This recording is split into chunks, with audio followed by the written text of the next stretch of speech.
Hello and welcome to Abe's Star Trek review, where I am going through every Star Trek episode and movie. We'll worry about the animated ones later, but all the live action stuff. Uh, Today I'll be going through the original series episode, season 1, episode 24 on Netflix, A Taste of Armageddon. Now this one I do have some memory of, although it has been a while since I last watched it. I seem to recall this being one of the first ones where ambassadors get shown to be the real deuces that they can be. Um,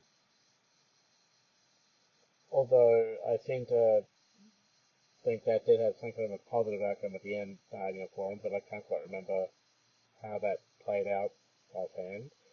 Um, I also think that this is one of the first times that the rank of Commodore, gets used in the series, and one of the few times it gets used as far as in the Star Trek universe and of itself is concerned, because and feel free to correct me if I'm wrong on this, but I think that after the original series, for reasons that I don't quite understand, and I'm happy for feedback on this one, they just scrapped the rank of Commodore. It went from uh, cadet to ensign to Lieutenant JG to full lieutenant to lieutenant commander to commander, captain, and then from captain to admiral, and the various admiralty ranks that there are. Vice admiral and then admiral or something. But I am happy to be corrected on the ranking system. But anyway, to use just to go through the blurb. So arriving at a planet where his crew members are slated to die, Kirk learns they're in a virtual war in which suicide is committed to avoid real combat. So, an interesting situation, because just based on that description, um, and the fact that this was originally released back in the 60s, this is still in the very early days of computer games and very early days of entertainment technology in a lot of ways. Nowadays, there's a lot, there's a real lot of various gaming technologies out there and various kind of computer games. I like, pardon me. I like a good real-time strategy or first-person shooter myself. I'll happily play them for a few hours at a time. Um, but what happens when we get taken from the gaming world into the real world? Do we really want to face that? And given what's happening in the world these days, and I'm recording this on the 21st of June of 2025, the gaming world is very much becoming the real world in a lot of ways, particularly in the Middle East. That is becoming quite a hotbed at the moment, and not in the fun way. And it was bound to happen eventually. I mean, that, in my mind anyway, because the Middle East is, and with the various countries and the various ideals and politics and oil and various other religions and whatever else you want to throw into the mix. It was just something that was waiting to explode, and the match is being lit, the fuse is going, and it's just waiting to hit the actual powder keg to go boom, in my mind. But that's a whole nother conversation. As far as the episode's concerned, I shall get started, and let's see what happens in A Taste of Armageddon. We start with a captain's log, kind of introducing the episode and introducing the Enterprise's mission that they've been sent to a local star cluster to open diplomatic relations with the people with the planets that are there. They've made contact, or they sent a message to Amenia 7, the principal planet there, but they haven't as yet received a response. So this is supposed to be a diplomatic mission. Yep. All right. So Ambassador Fox, who comes onto the bridge, gets a fitting reply to the introductory message, to which there hasn't. At least not at first, but a couple of seconds later, Aurora says that there has been a reply to the code 710, which Kirk explains to the ambassador essentially means stay away, avoid like the plague. And here's where we find out, right from the get-go, this guy's robbing me the wrong way, because he's saying ignore that directive or ignore that order. You will proceed to the planet because we need a free trade port here. We've been trying for years, and this has been have been several issues with doing so. And you will approach the planet so that I can try and set up these diplomatic relations. Kirk is thinking that if we get in there, we may be involved in an interplanetary war or some other kind of catastrophe. And I don't know if that's going to mean for my ship, my crew, etc. And here's a bit that I don't get.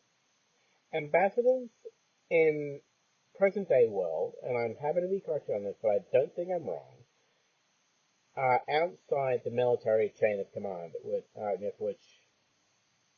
Kirk and crew of Starfleet is. And yet, somehow, in the Starfleet world, or at least at this point in time, ambassadors apparently have got the authority to take over the command not of a mission but of a ship.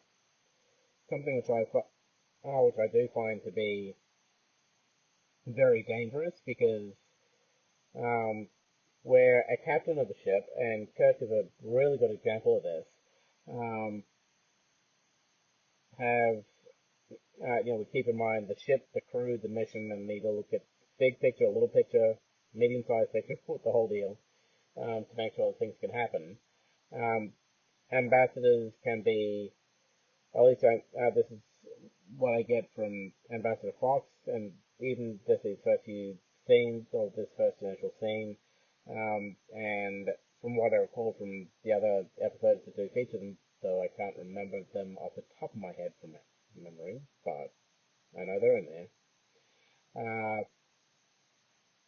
But they are so focused on achieving their goal that, and to hell with the consequences. So if you lose half your crew, but I get this treaty set up, my mission was a success, and all is rosy with the world. Whereas the captain would be going, hold on, what the hell? So yeah. Anyway, Kirk unwillingly follows the orders here and does head to the planet. Okay, so the Enterprise has achieved orbit, and we get a little bit of background um, on Emilio 7, being that that when they were first contacted X period ago, um, it was noted they were at war with the nearest neighbor, but the ship that had made that report failed to return from its mission. Something which I find, I'm thinking, I mean, we find out from Spock that the name of the ship is the USS Valiant, and isn't that the name of the ship that went into the Great Barrier in the original pilot episode, where no one has gone before, or where no man has gone before? I seem to recall that's the one that went into the Great Barrier, and was destroyed. And yet the Valiant went missing here. So, which was it? I wonder. And it was a different. After going through this, I will go back to the pilot episode to double check to see if I'm right. But I do find out to be interesting that there was that little glitch in information. But moving on from that, we also find out that Kirk is planning on beaming down alone without the ambassador to try, or maybe with a minimal away team to make sure that things are safe for the ambassador to beam down. I assume would be the reasoning. I'll probably find out in the next 30 seconds. But the ambassadors are understandably not happy about this, and let's watch to find out why. So I was right in my assumption. Um, I will also point out that it does get said that the Armenians do have access to spaceflight, but they've never traveled further than their own solar system for reasons that are unknown. Kirk and minimal away team, so a couple of security people, Spock and some Asian lieutenant. Not quite sure what roles she has at this point. Being down, take a bit of a look around, and they're currently being and they get met by a blonde woman by the name of Maya 3 with some, I'm assuming they're security personnel, to take them somewhere. Let's find out where. Okay, so they get taken to the High Council of Armenia and meet up with the council leader Anon 7. I do find that to be a really fun name, where they come up with them near the writers, so I find that interesting, but anyway. And in this initial meeting, something very peculiar is going on, because Anon 7 is saying that they've been at war for over 500 years, and that, it was because of the war that we told you to stay away, you shouldn't, so that you wouldn't get involved in the conflict. And yet, there's no sign of it. The planet is still, as Spock is saying, prosperous, highly advanced, no destroyed buildings, there doesn't seem to be any casualties or physical damage of any kind from this supposed war that they're in. And yet, Anon 7 is saying that there's between 1 to 3 million civilians dead each year. And so it's kind of like, what the hell? Okay, so an attack then starts to take place, and Man notes that there was a fusion bomb that went off in the city. There's also another explosion that happened somewhere, and Anon says that they were warned, so I'm assuming that it's a ship that's supposedly being hit. While the attack's going on, Kirk's texting with the ship, and Spock, does some reading to try and see if there's any kind of physical evidence of the attack going on, to which there's none. And just so it gets said, the opposing planet here is Vendikar, the third planet in the solar system that they're in.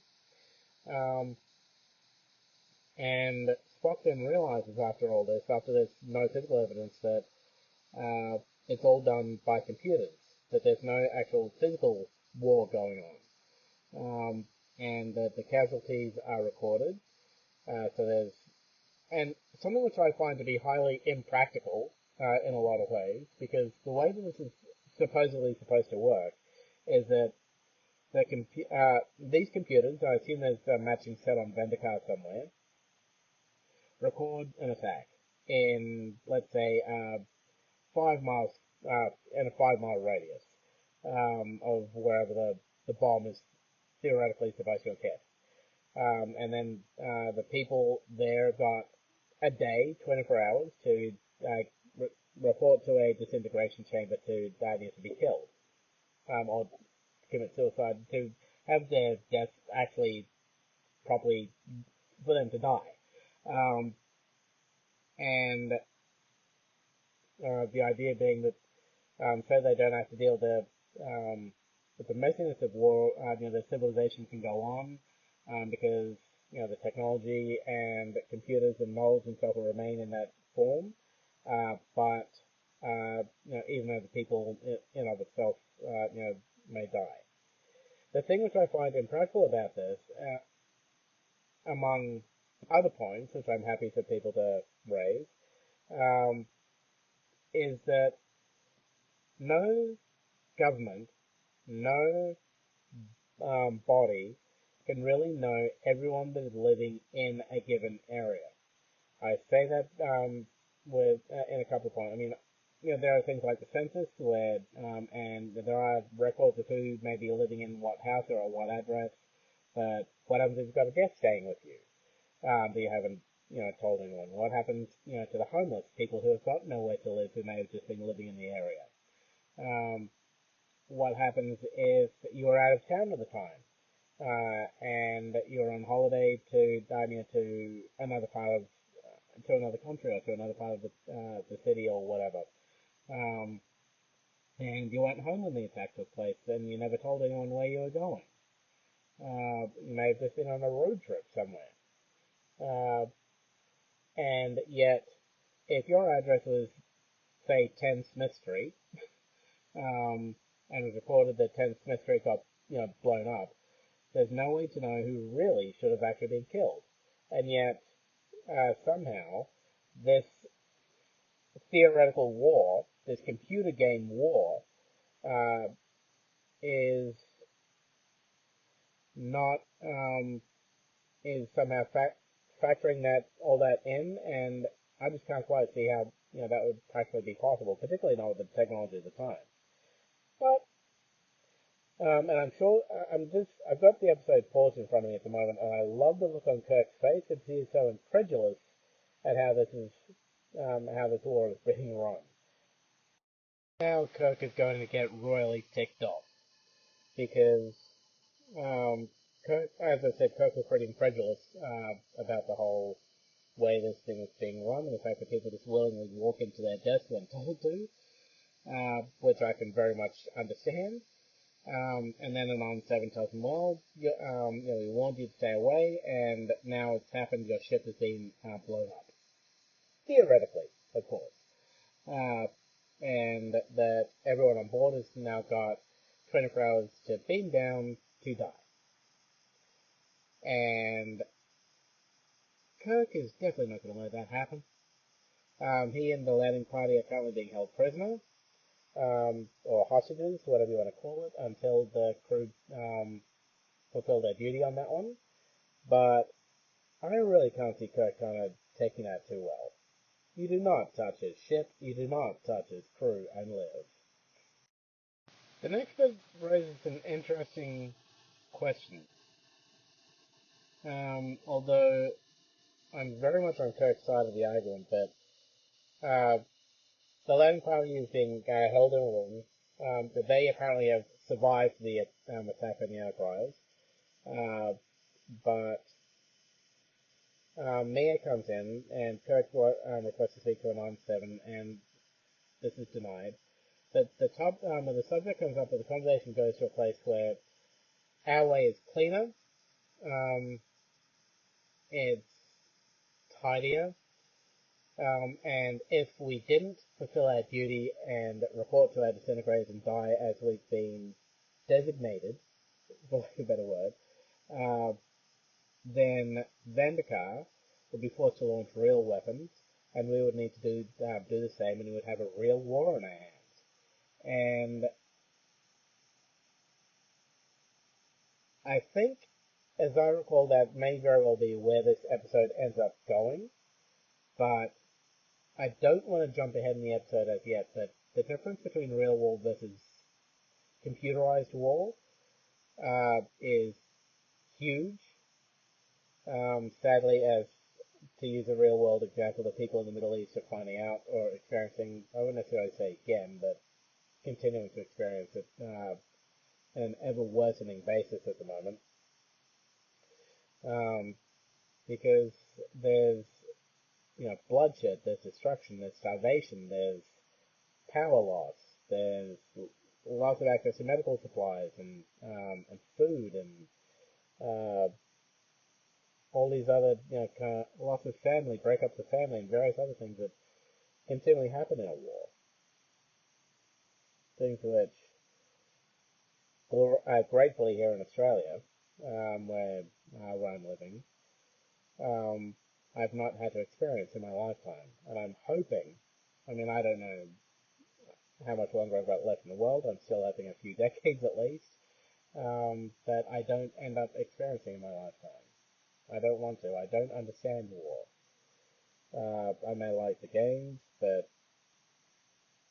there's a part of me which is thinking, why do we need to kill each other over a different form of headwear, over a different belief in God, or a God, or no God, or whatever you choose? I've always been of the mindset, live and let live, but You live your way, I'll live mine. Eventually we'll find out which one of us is right. um, but to get back on topic, or to bring it back to into the episode anyway, virtual versus reality, there's a huge difference between the two. And I think that that's where this episode is gonna go in terms of really needing to face that difference and bridge that gulf between the two. Okay. Huh? So, back on the ship, McCoy is talking to Scotty, um, and initially, kind of voicing his concerns. It's been a while, we haven't heard anything.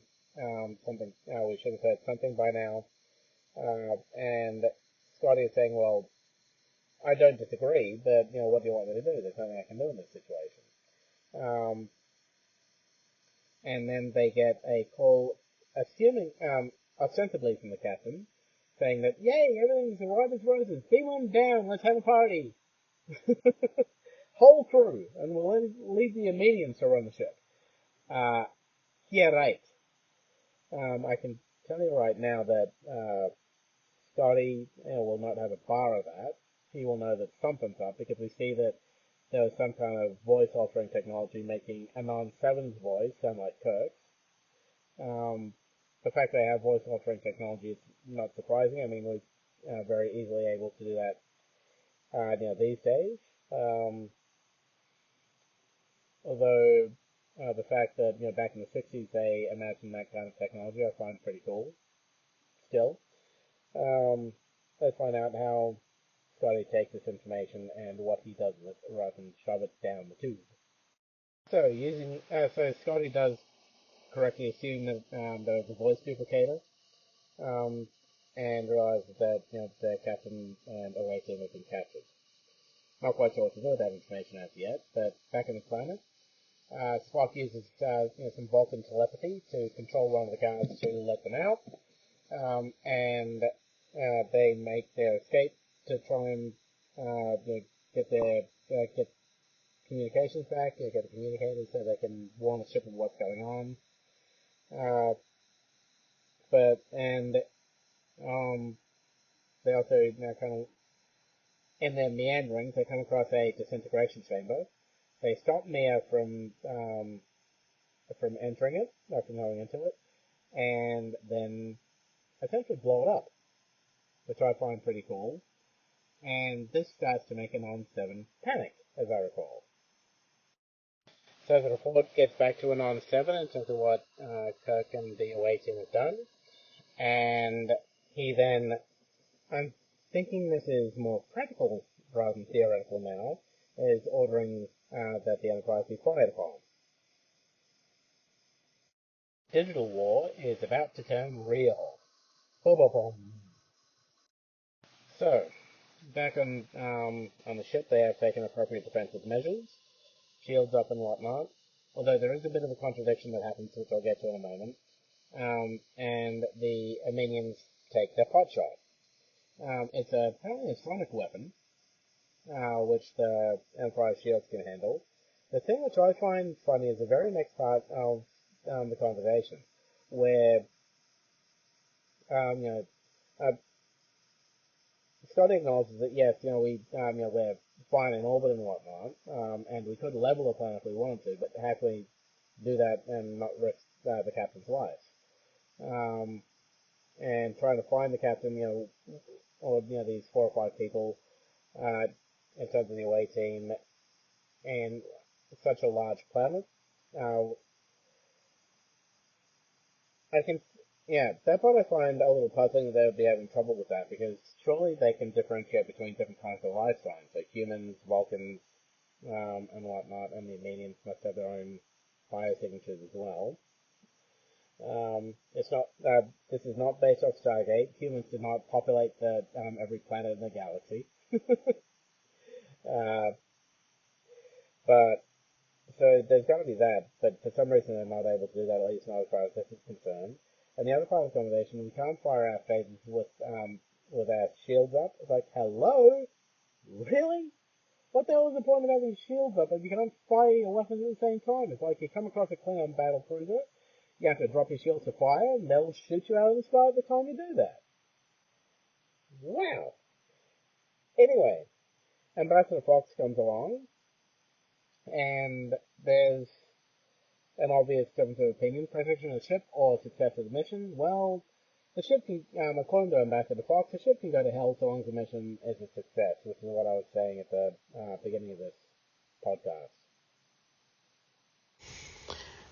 The ambassador thinking there's just been some kind of misunderstanding, and I'll grant you that as a diplomat, it is his role to be diplomatic, but let's just see whether how this plays out, whether his diplomacy above all is enough to win out in the current situation.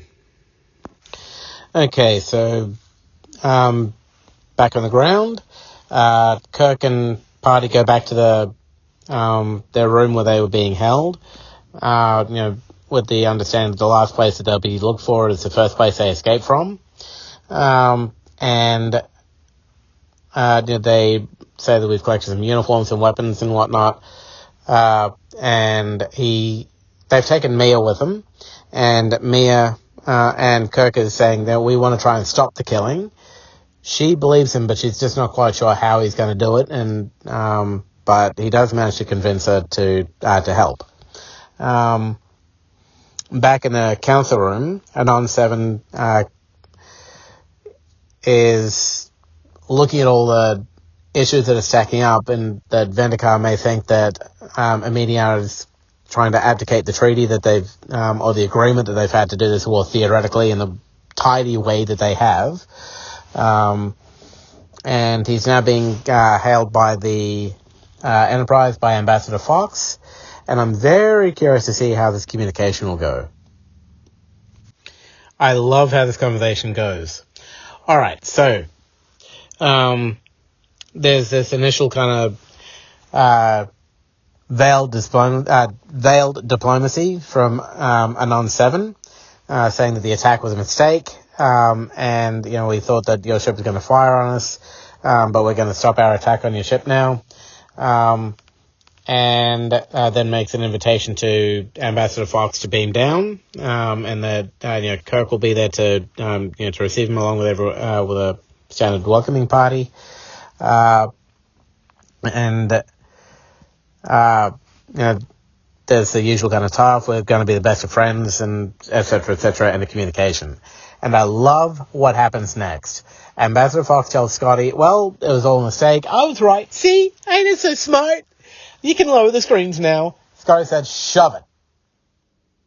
Not until I know from the captain what's happened and he gives me the orders, to lower the shields. And I love the fact that Scotty obeys that particular point in the chain of command to protect the ship, to protect the crew over the mission. Because realistically, that's the way that it should actually be. Ambassador Fox is understandably not happy about this, but and says, look, by doing this, you're jeopardizing the whole mission, and I'll report you to Federation Central and get you put into get you arrested and whatever. But Scotty's like, I don't care. I'm not going to risk the ship being destroyed over your say-so, or on your say-so. So Kirk goes to the councilman's chambers, and threatens him with real war. Manages to distract the captain enough to call some guards. Kirk sees the trap happening, tries to get out of it, but does end up being recaptured. And taken to the war room where his communicators and other Starfleet equipment would be. And let's continue to see what happens from here. Okay, I'll go a bit of a what though with what happens next. Because Scotty said he would not lower the shields, and yet somehow in the very next scene after Kirk gets recaptured, Fox with an aide is able to beam down. And 2 points. One, how do they do that with a shield still up? I'm not quite sure if it's been properly established that you can't transport through ray shields, although there are several episodes where that particular point seems to be ignored. This just happens to be one of them, possibly the first. But the second thing, well, yeah, I mean, mainly that. I mean, it's just how they, I do wonder how that part, that's the other thing I was going to raise. When, during the initial, this most recent diplomatic exchange between the two of them by communications, Anon 7 did say when Enterprise lowers its shields, blow it up. And so why wasn't the Enterprise destroyed when the Ambassador beamed down? Because they would have had to lower the shields for that to happen. It's, yeah.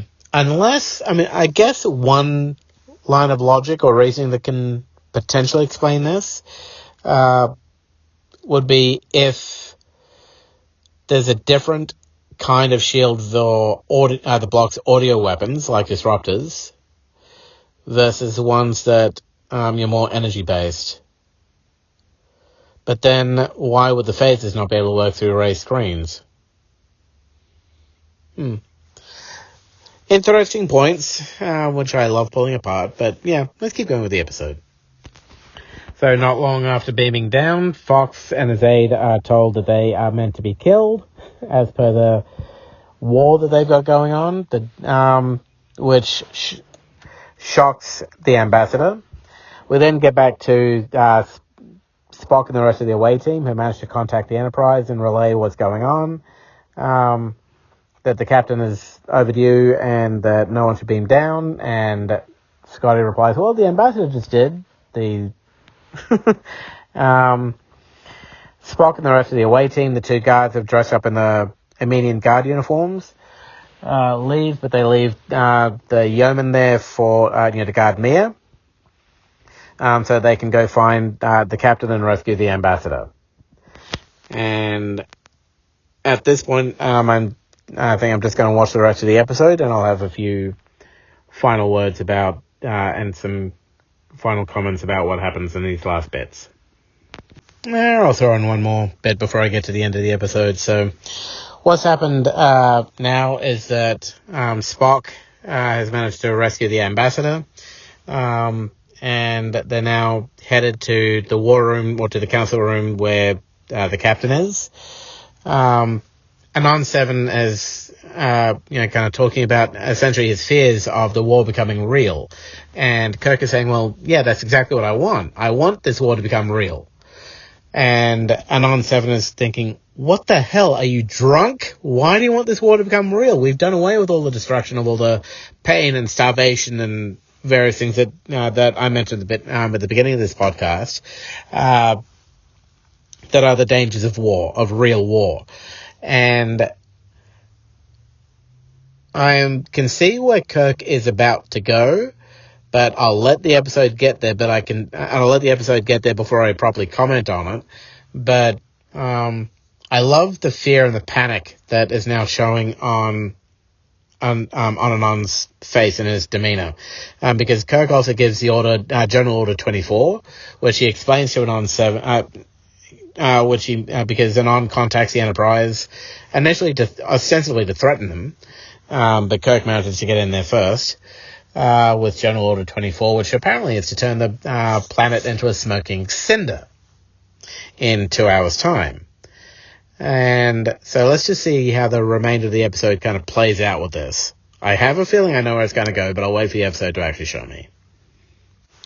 So in the final scenes of the episode, Kirk manages to break free of his capture, and just to cut things simply, ends up destroying the computers that were digitally making war with Vendikar, and Spock and Fox rush in, and I find this bit to be a little amusing. I assume you needed help, but I see I was in error, because he managed to rescue himself. But anyway, after all that's happened, and I was right with where the episode was going, it turns out that because of how scared they are of what actual war was like, they were willing to talk peace with Vendikar, because they were safely assuming that Vendikar would be feeling the exact same way. It's like, oh crap, we've been doing things this way for so long. Real war is so gross and messy and all the other things that we've discussed throughout the episode. And Ambassador Fox acts as a mediator, and we find out at the end of the episode, when they're back on the ship, that yes, they're open to talks. So things look like they're going to be resolved there. So overall, an entertaining episode, and it does have its interesting points in terms of the differences between virtual versus real war, and why both really should be avoided. And Fox did manage to redeem himself in the end, and in being able to stop being a jackass, but trying to work for real peace between these two, well, I will say implacable enemies. But yeah, good episode. I'm glad, and thank you all those who continue to stick with me, even though I'm leaving large periods of time in between episodes, and I do apologize for that. But yeah, live long and prosper, and Coupler.